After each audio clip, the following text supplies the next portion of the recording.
All right, Shalom Akyam. All praises, honor, and glory unto Yahweh Bahashem Yahweh Shai, Bahashem, Harachakwadash. Double honors unto the apostles of Great Millstone, and peace and blessings to the Akyam worldwide who are enduring the fight of faith, the good fight of faith in truth and hope and in sincerity. This is Brother Tyler Pop back with another lesson. And as you brothers know, we've entered into a new year this past Wednesday, 2020. And as we known to do here at GMS, we give each year, we ascribe each year, the chief apostle basically ascribes each year a spiritual um, overtone, for lack of a better word. So the spiritual overtone for 2020, this is the year of prophecy. So it's what you see here on your screen, prophecy. And it's something that I would like to add with that, you know, with the year of prophecy, and that is faith. Because as the scriptures say, faith without works is dead. Well, you have to have faith to believe in prophecy. So prophecy without faith is dead. You know, not that the prophecy itself won't come to pass, but we see people all day long who we'll prophesy to, and it doesn't, you know, it doesn't resonate with them. It doesn't hold any bearings with them whatsoever because they don't have the faith to understand or to know. So I'm going to go start this lesson here in Habakkuk 2 and verse 2. It says, "And the Lord answered me and said, Write the vision and make it plain upon tables, that he may run that readeth it. For the vision," which a vision is in reference to prophecy, "is yet for an appointed time." And this is why the apostles, or well, I feel like why the apostles dubbed this the year of prophecy, because we're all hoping that this is the appointed time to where all things are fulfilled concerning the scriptures. You know, I'm hoping that this is that appointed time.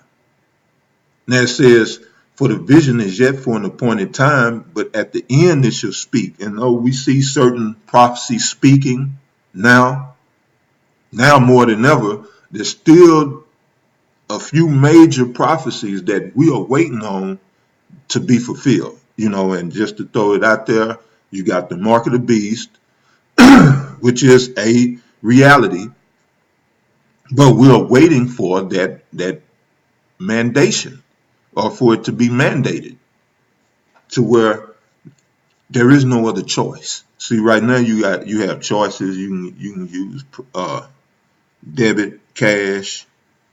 Is, you know, there's means of payment and things of that nature. But when this mark of the beast is implemented and made mandatory, and that's one of the major prophecies, and we'll get that, then there will be no other choice. There will be no, you know, well, I'm gonna opt out and use cash. I'm gonna just debit. You know, I'm gonna go with my debit because cash is becoming outdated. With all these app-based businesses and things of that nature, cash is being outdated. But this is when you go to Revelation, the 13th chapter, is a scripture that we bring out, you know, a lot, but we got to keep bringing this out because, and again, this is the year of prophecy. This is one of the major prophecies that we're waiting on, along with World War III. And we just seen major strides being made toward World War III being kicked off, and that is the murdering of this Iranian general Soleimani. So going here to Revelation chapter 13, and we'll start at verse 14. It says, "And deceiveth them that dwell on the earth by the means of those miracles which he had power to do in the sight of the beast, saying to them that dwell on the earth that they should make an image to the beast which had the wound by a sword and did live. And he had power to give life unto the image of the beast." And that beast is ancient Rome.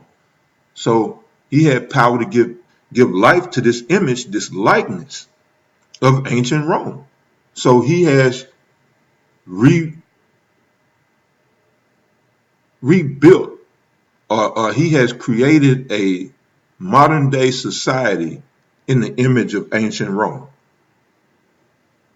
And then it goes on, well, again, it says he had power to give life into the image of the beast, that the image of the beast should both speak and cause that as many as would not worship the image of the beast should be killed.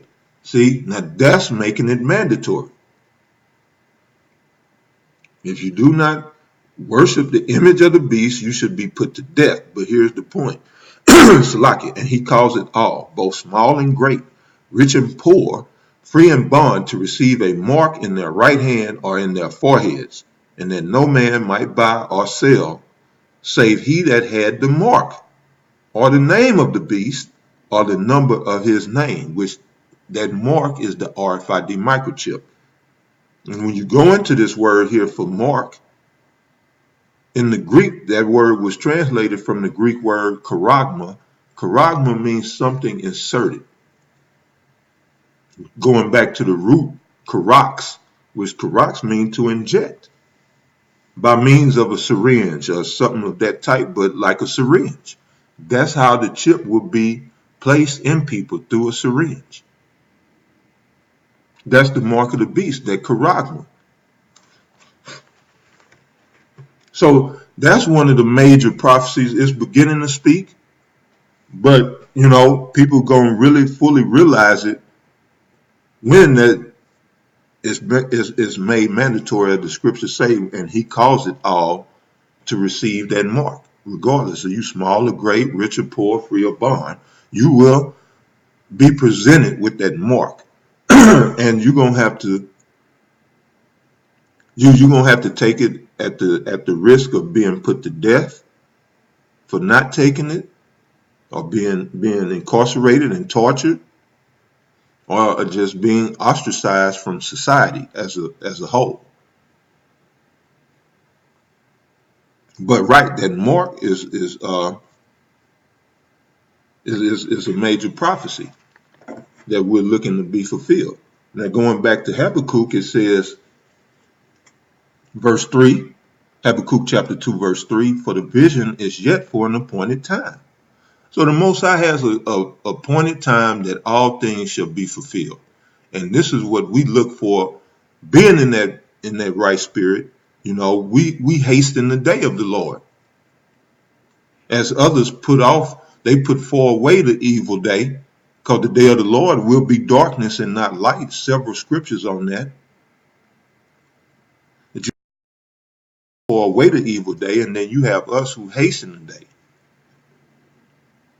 And so we had this year of prophecy before us, 2020, which I feel like we will see the fulfilling of many of these prophecies. Like I said, 2020 started off with the drums of war beating loudly in that major strike against Iran, and Iran vowing retaliation. So, right, the year of prophecy is kicking off in a major way, and not disappointing at all. So we got World War III coming down the pike, a major prophecy. We had a mark of the beast that is staring the world in the face, being ready to be made mandatory. So we are in that appointed time, but there's still things that need to transpire. So it says, again, for the vision is yet for an appointed time, but at the end it shall speak. And this is why these prophecies are coming forth. Speaking, meaning coming to pass. For a prophecy to speak means it is coming to pass. And now that's when it ceases to become a prophecy, because you see it and it's been fulfilled. You see it, and prophecy that is seen is no longer prophecy. To prophesy means to say before. And this is taking me back to that thing about faith. If you don't have faith in the Lord or his word, then prophecy has no like I said, it has no effect towards you. And the scriptures say, when the Lord comes, shall he find faith in the earth?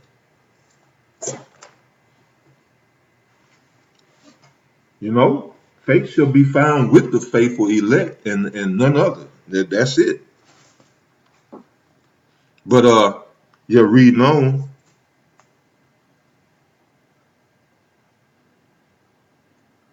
all right.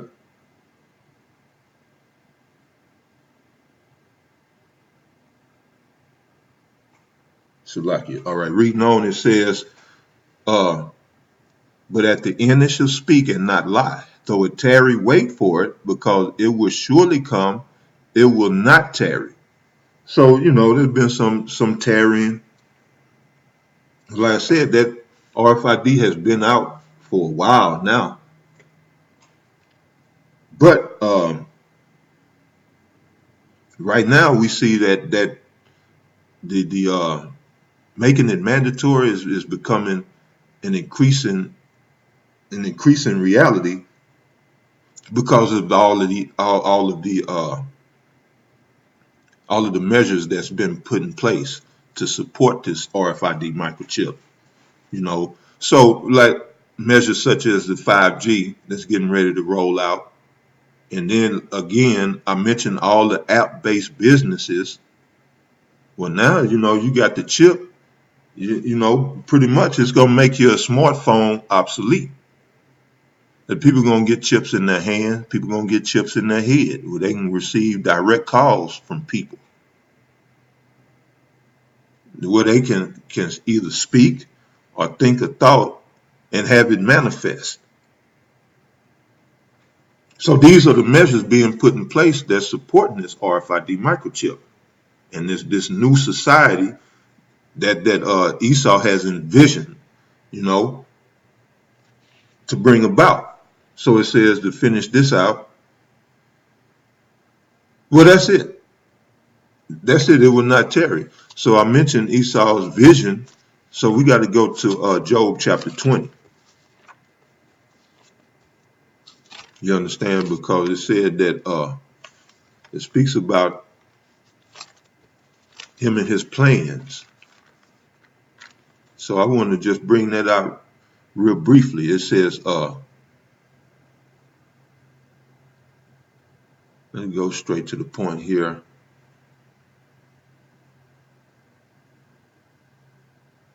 We'll start at 20. It says, this is Job 20, verse 20. Surely he shall not feel quietness in his belly. He shall not save of that which he desired. There shall none of his meat be left. Therefore shall no man look for his goods. In the fullness of his sufficiency, he shall be in straits. Every hand of the wicked shall come upon him. So then that's the time that we're coming to with Esau. He's in the fullness of his sufficiency, and he's trying to bring his vision into fruition. You understand? But it said in the fullness of his sufficiency, he shall be in straits. Every hand of the wicked shall come upon him. And this is where he is. He's in straits. And the wicked, translated from the Hebrew word imal, which means laborers, or the sufferers, those who suffered at the hands of this devil. And that's being the so-called Israelites.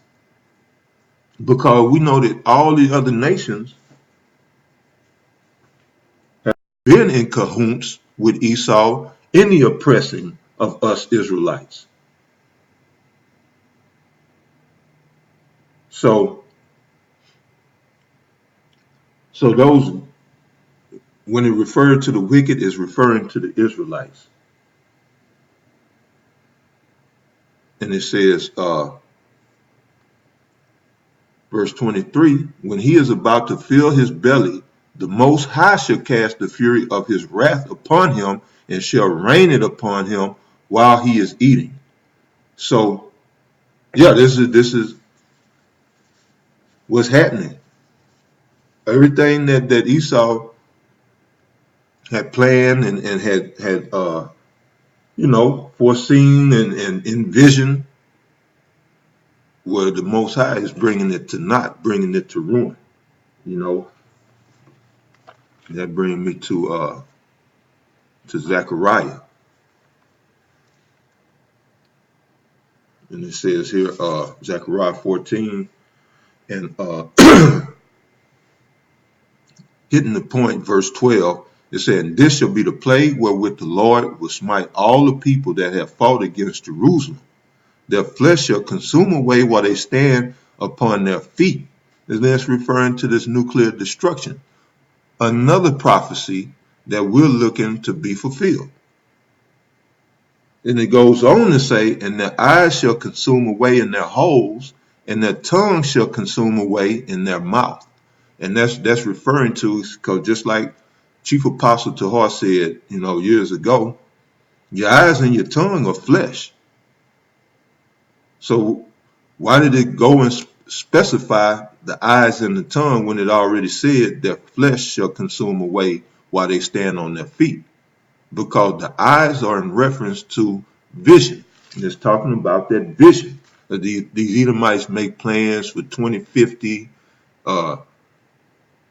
2100, the year 2100 and beyond. He make all these big plans and got all these visions for the future. Well, that's going to be wiped away with the coming of this nuclear destruction.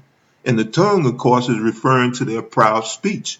Oh, we're going to do this, and this is going to happen. Never saying, Lord willing, as James stated. Or in the book of James, it states that anything you do, it should be by the will of the Most High. That we shouldn't say today we'll do this or tomorrow we should do this, and it should be by the will of the Most High. But this devil, he never gives any reference, mention, or glory unto the Most High. He just said, "Yeah, we're gonna do this in 2050. We're gonna have this in place, and we're gonna be doing this and that." That's gonna consume away with the coming of these missiles. So again, their eyes shall consume away in their holes, and their tongues shall consume away in their mouth. The Most High is going to bring his pomp low. So all your vision and all that big talk is going to come to naught. Now, I want to jump over to Luke 18 and 8.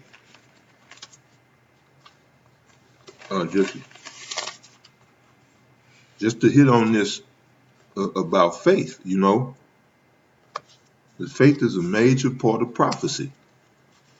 And this is Luke chapter 18, verse 8. It says, "I tell you that he will avenge then speedily. Nevertheless, when the Son of Man cometh, shall he find faith on the earth?" Right. His faith is going to be found with those, like I said, those faithful elect, but those who are, as the scriptures say, occupied in prophecy. Because you have to fully be in the faith of Yahweh Ba'ashem Yahweh Shah to know one. Just like I spoke, let's just talk about the mark of the beast. To know what that mark is, to know that it's the RFID microchip, it takes faith. And just to know that it's coming. As the scripture said. Same with World War III. You got others out there deceiving and being deceived, telling you that, the RFID microchip is not the mark of the beast. The Lord ain't coming back with vengeance. No, it's going to be a smooth transition into the kingdom. We just going to, just la-di-da, be in the kingdom. No, the scripture tells us what's going to go down. That time of Jacob's trouble, that's another prophecy. It's coming. You have to have faith to believe that. That hour of temptation is going to be sore upon you heathens. Well, you 2/3 Negroes, Latinos, and Native Americans. The Most High said, because we kept the word of his patience, let's get that, because that's prophecy, that he would keep us from that hour of temptation. So those who have not kept his word of patience, that hour of temptation is going to be hard upon you. So we'll get that, and then we'll roll up out of here. It says, this is Revelation chapter 3, verse 10, because thou hast kept the word of my patience, I also will keep thee from the hour of temptation, which shall come upon all the world to try them that dwell upon the earth.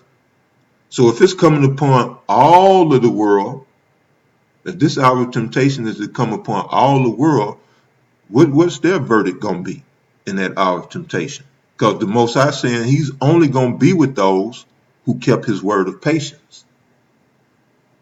Well, then that lets you know that the majority of this world is in trouble. You understand? Because the Most High is not going to be with them. He's going to be with those who kept the word of his patience, which is going into the prophecy, who stayed occupied in prophecy, who waited and watched as well as prayed for Yahweh Ba'ashem Yahweh Shai.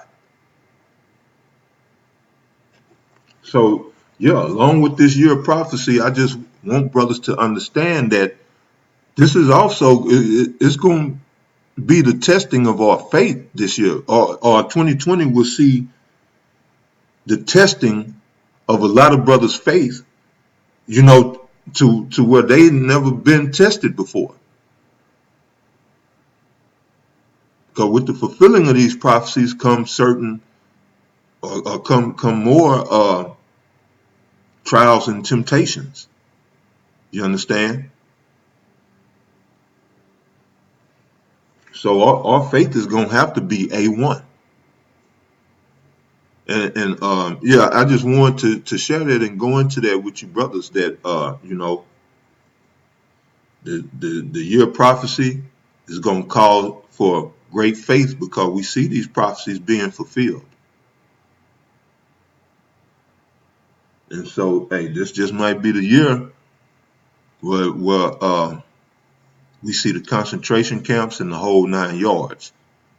That's prophecy. So our faith is going to have to be up to par. So I'm gonna leave it right there, and I'm gonna get up out of here. I'm gonna tell you brothers, bid you brothers, shalom. Stay up. Much love.